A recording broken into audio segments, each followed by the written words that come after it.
Hello all, I'm Sai and you're watching The Book Dragon. In today's video, I'm bringing to you my review and discussion for City of Fallen Angels by Cassandra Clare. This is the fourth book in the Mortal Instruments series, and also while reviewing this book, I'll not be giving spoilers for the first three books as well as the first book in the Infernal Devices, which is Clockwork Angel. So if you've not read the previous books in the series, no worries, I'm not going to spoil them in any way, and also not going to spoil this. Also, this video is not completely spoiler free. I'll be giving a spoiler-free review of the book for the first 3 to 4 minutes, and then I'll be jumping into spoilers, before which I'll be telling you, so you can stay on for the spoilers also if you're interested. First, let's see something about the plot of this book as usual. Now, City of Fallen Angels actually starts immediately 6 weeks after the end of City of Glass, and we know what all happens by the end of City of Glass. You know it if you have read the first 3 books, and there are a lot of things which happen there, and there are also a lot of open doors that are left to be explored, and I'm glad that Cassandra Clare went forward to explore those worlds and increase the series as a whole, because it's really good in this sense. And also the main part of this book actually focuses on the relationships that have been blossomed between the characters, and the main plot of the book actually takes place only in like the last 150 to 200 pages. It's not slow, okay? It's not slow in any way. Even before the actual plot picks up pace and goes in a really good pace. It's really well paced, and even the relationship parts are really good to read, and relationships, friendships, everything, they are just so good to read. We also get a lot of history of the characters. There are certain dark sides of the story that have been explored, and it's really good in that sense. So if you're expecting something darker after reading City of Glass, then City of Fallen Angels is a really good way to go through. Coming to the characters of this book, as usual, we have all the main characters that we had in the first 3 books in this one also. There are certain characters which are there, and there are certain characters which are not there due to the events that happened by the end of City of Glass. I'm not giving away spoilers, I'm just being vague. You can guess who might survive and who might not. And there are certain characters who are added on here who are like really good in every way. Since I've finished reading the series already once and I'm rereading it, I know some of the characters have very good potentials towards the end of these. The main characters which I liked a lot are Brother Zachariah, who's a new silent brother that's introduced in this book after the 3 books. Until the 3rd book, we see only a few of the silent brothers, and of those, Brother Jeremiah is the only one that's concentrated a lot. But here we have this new silent brother called Brother Zachariah, who also plays really good roles, if you ask me, towards the end of the other 2 books. And apart from that, we also have this female vampire named Camille, who comes from the Infernal Devices. For her first appearance is in the Infernal Devices, and after that she's continued into here.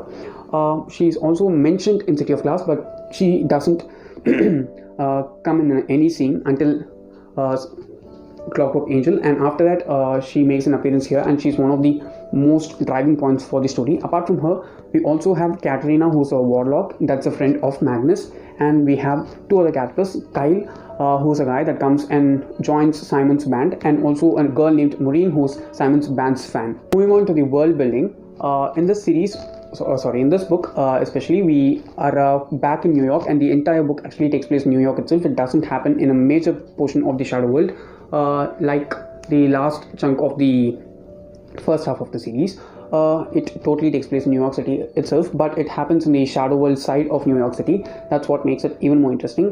The parallel existence of 2 worlds, of another world which we don't know about, and it was really nice to read about. It's also really dark. We get a lot of history of the Shadowhunters from different places, and how things work and how runes work. All these things are very well explained in this one.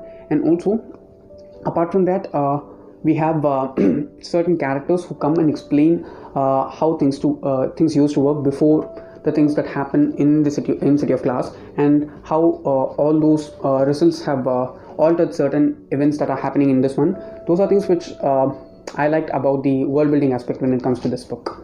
Lastly, talking about the pacing, as I said before, the pacing of this book is really decent, considering that the plot of the book actually progresses only towards the last 150 to 200 pages, as I said before. There's nothing that much happens. There's only like a lot of build-up and foreshadowing that happens for like the most 2 to 250 pages, first 200 to 250 pages of the book, and a lot of character development and relationship developments that happen, but they don't feel slow or boring in any way. They are so good to read, and the pacing is really good. And I think Cassandra Clare has that tendency of maintaining the pace despite not progressing the plot that much, just giving the build up, and it was really good in that sense. And when it comes to an overall rating, I rated this one 5 stars usually, and it was really good. If you're thinking of reading the series, please do go and pick it up because it's really good, and I'm sure that you might end up liking it. And that's all for the spoiler-free part. I'm going to jump into spoilers now, so you can join and continue watching the video because I have a small amount of things to discuss. It's not going to be so long as usual, but it's going to be a lot of things that I want to discuss. Now, jumping into the spoilers, I'm not going to discuss about specific characters in this book because if I go in that way, I'll have to speak about Simon and Isabel only because they are the only two characters which are given most importance throughout the book, and I just love that aspect of this book. That's one of the main reasons why this is one of my top 3 favorites. And okay, now talking about Simon, the thing about Simon is that in this book we get to see Simon being a vampire in the mundane world. Okay, we saw Simon as a vampire in the shadow world in the second book and third book, and this is when he reveals that he's a vampire to his mom and how she doesn't accept it, how she's frightened and how she has to incanto her and come back. Then comes Kyle into the picture. Kyle turns out to be Jordan. That's one thing which felt a bit fishy for me while I read it for the first time, and now it made even more sense. The Wolfsbane and everything has been foreshadowed, but due to the fact that I was reading it for the first time, I didn't notice such many details. While in the reread, everything made perfect sense for me. And the best thing which I liked about Simon, except his relationship which starts with Isabel in this one by the end, is his friendship with Jace. Okay, I am a huge fan of that friendship between Simon and Jace because it feels so organic. Okay, that kind of friendship, it's really true. It is something which we all see in real life, and I just like that a lot. That scene in which Simon and Jace go for the supermarket to buy dinner for Jace, and then Jace ends up buying a mango and tomato soup, and it's really good. And when that during that instant during which Simon asks Jace whether he can talk without being sarcastic at least for a small amount of time, and Jace being not so open about it, it's really good in every way. And I just like that friendship that was focused a lot more between Jace and Simon in this book. All the time it seemed like Clary and Simon's friendship was the thing which was highlighted a lot. I'm sure because it's a kind of friendship which I've seen many times that didn't seem like anything out of the world to me. But the friendship between Simon and Jace, okay, I was waiting to read that supermarket scene, especially on this reread, because it is one of my most favorite scenes from this book as well as the series as a whole, because it's something which I vividly remember and I just like it a lot. Also, Jace finds it easy to open up and tell what are his problems about his nightmares to Simon rather than any other person. Okay, he's not confident enough to say it to Clary, and he's not comfortable enough to share it with Izzy or Alec. Alec is not there, so Izzy. And that's one of the main things which I like about their friendship a lot. Also, they stand by each other all the time. Also, during the climax, Simon just sees Jace's face and understands that he can put an end to Lilith, and they don't even share words. It's just a communication through sight that they share. Simon just understands that, and Jace communicates to him in the perfect way. The friendship that they two exhibit in this book, it's really good, and it's one of my all-time favorites. Now, talking about Izzy, according to me, Izzy has a really good rapport going on with all the main characters in the series. Okay, especially with Simon, Jace and Clary, it's really good. I'm sure that Izzy is the one who supports everyone as usual. She also understands why Simon has been like that, and she also opens her heart to him and says about the affair that Robert had, and Maris having said that to her while she was just 13. By this point, Isabel has been keeping that as a secret to herself for the past 3 years, and that's like a huge thing for a little girl to do. Okay, 13 is just a child, if you ask me. 13 years is just a child, and from 13 until 16 she's been keeping that secret within herself, and the only person that she has felt confident enough to share it with is Simon. Okay, that shows the level of trust or love that she doesn't know that she has on him, that she has. And also she opens about her trust issues with him, and it's really good. I just liked that sensitive side of Isabel more. We all see that confident, badass, leaders type, daring side of Isabel a lot. I like that very much. But the thing which makes her even more likable is just the perfect combination of both these things. She is sensitive a lot, she does grieve and mourn the loss of Max a lot throughout the book, but also she doesn't leave her originality. Okay, I will grieve, but I'm not going to leave what I am because of the loss that I faced in the previous days. It's that thing which just makes me like Isabel's character a lot. She's someone who's just so strong, and if I feel like weak at sometimes, there are certain characters which I go to and read or watch, and I'm sure that Isabel is one of them. Also, while she has girl talks with Clary, okay, Clary hasn't had any girlfriends at all. She's had only Simon as her friend throughout her life, and she's the first friend that Clary gets, and Izzy is just the best in every way. And also the way in which she supports Maya and comforts her. She tries to make Maya understand what's been going on with Jordan as well as Simon, and why Simon did the things that he actually did, and also Simon explaining Jordan's part of the story to Maya, and Maya experiencing these confused thoughts while being at the party. All those were really good, and I think if there's no Simon and Isabel in this one, I'm sure that the story would not have progressed in such a way. And also Izzy is the one that saves Clary. Without Izzy, I'm sure that Clary would be dead by the first half of the book itself. And also without Simon, many of the things that in this book would not have happened. Okay, and I just like that aspect of the story a lot. Moving on to Camille, I just was waiting for Camille to appear in this one. She actually appears in the second half of the book only, but the things that Camille does, okay, they are just good. I just liked Camille a lot. It's like, in the sense, I'm not saying that she's a good person. She's very manipulative. She's not at all good. She's a character whom I like to hate, and I just like that aspect of her. She's so scheming, so manipulative. She just does it in an open way. She doesn't even hide it, okay? And the talk that she has with Magnus, and Magnus trying to convince Alec that nothing's going on right now between him and her. Alec not understanding. Okay, I can understand Alec, but the reactions that he gives to Magnus, the words that he uses, they are just so worse. Okay, I can understand that Alec is going through a lot. Okay, there are certain things that he has done for Magnus alone, and he doesn't have any surety that they will be returned back to him. Also, everything that Alec experiences is understood from a psychological point of view. He's not that mature. Also, he's just 18, so it is understandable. But just lashing out at Magnus like that, it's really horrible, because Magnus has been nothing but honest to him, but I don't think Alec has been honest to him all the time, because Magnus has been open about his feelings and how he does things always. Alec hasn't.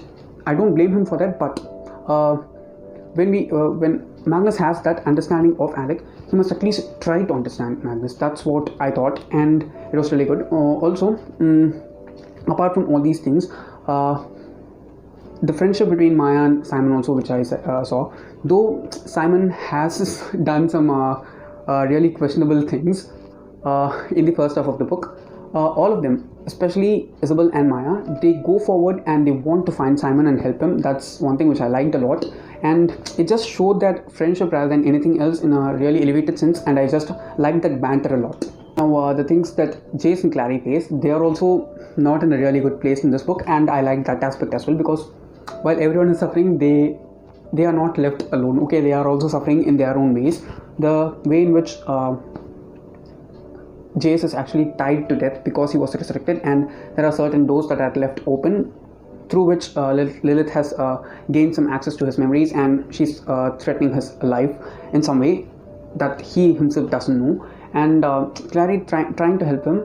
Jace, he's not sure what is going wrong with himself, but he's trying to make the best out of it.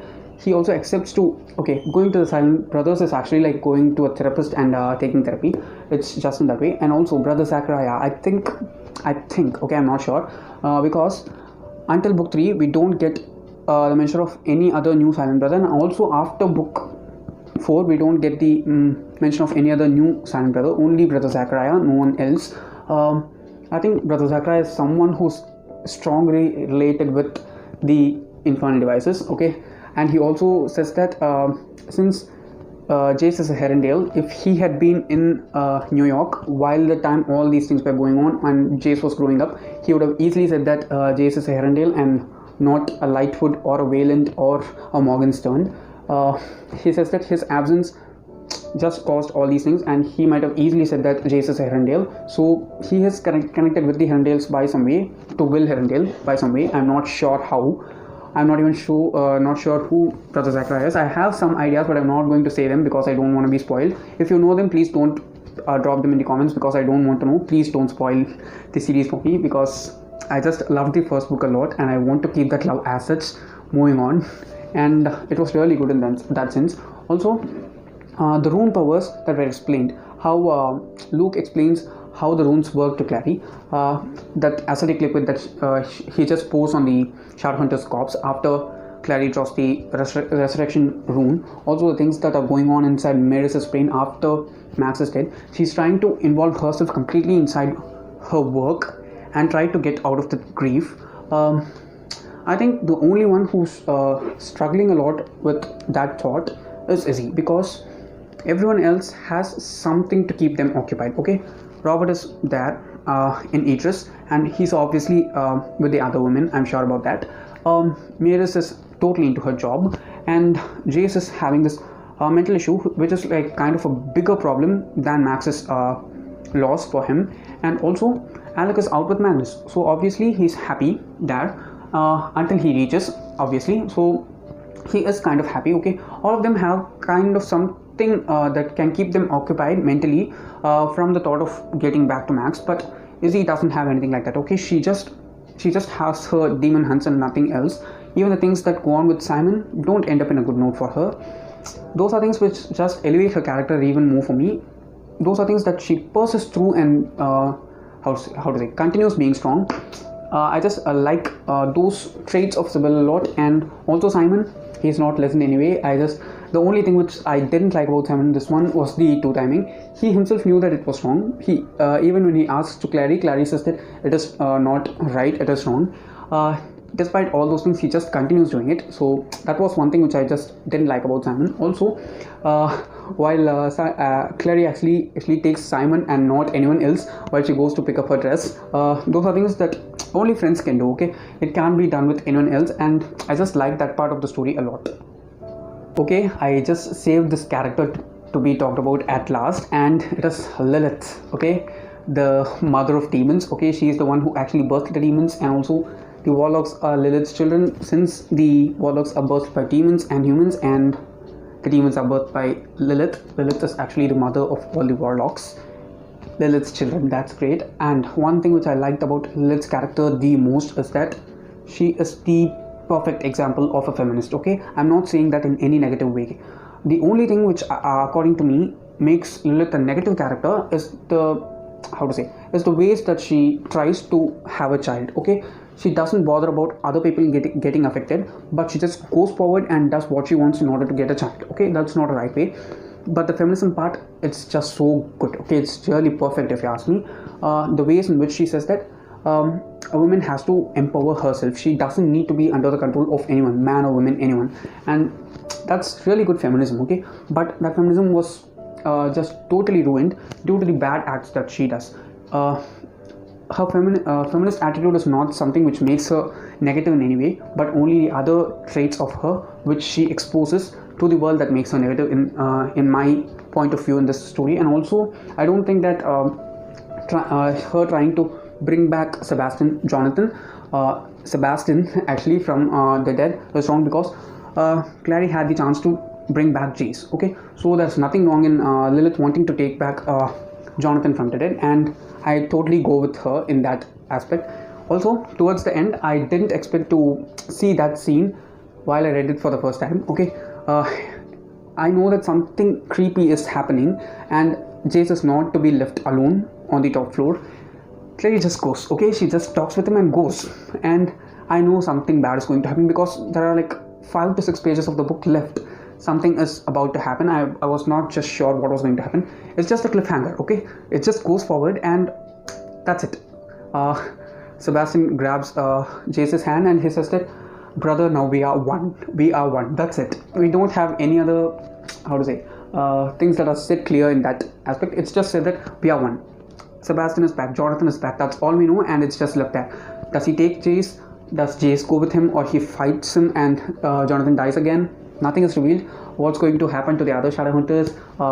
nothing is revealed, and that's the cliffhanger part of the climax, which just intrigues me to want to pick up the other books sooner than later. Okay, that's all for today, and if you did enjoy watching today's video, don't forget to give it a thumbs up and also share it to your friends. If you want to get more content from me, do subscribe to the channel because I publish new videos every Sunday, Tuesday, Thursday and Saturday. Thanks for watching and have a great rest of your day.